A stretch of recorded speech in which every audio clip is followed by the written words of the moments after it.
माझं सोलापूर न्यूजमध्ये आपल्या सगळ्यांचं स्वागत। अंगावर वीज पडून महिलेसह गायीचा मृत्यू, परिसरातून हळहळ व्यक्त। गोठ्याबाहेर बांधलेली गाय गोठ्यात आणत असताना अचानक अंगावर वीज कोसळून एका महिलेचा व गायीचा मृत्यू झाल्याची घटना पापरी तालुका मोळ येथे बुधवार दिनांक 22 रोजी दुपारी 4:30 वाजता घडली।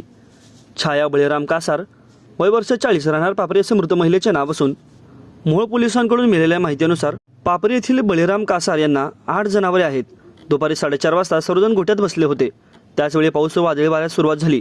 यावेळी छाया यांनी गोठ्याबाहेर असलेली गाय गोठ्यात बांधण्यासाठी घेऊन येत असताना अचानक आकाशातून मोठा आवाज आला व मोठा उजेड पडला।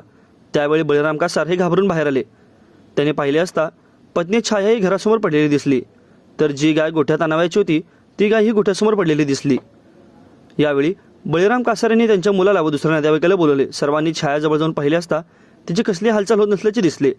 बळीराम यांनी पत्नीला जोरदार आवाज दिला, तिचा कोणताही प्रतिसाद आला नाही।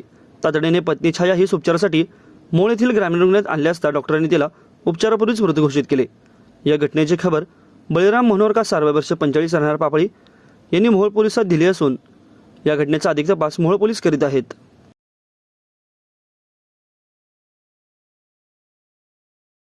माझं सोलापूर न्यूज या यूट्यूब चॅनलला सबस्क्राईब करा आणि बेल आयकॉन प्रेस करायला विसरू नका।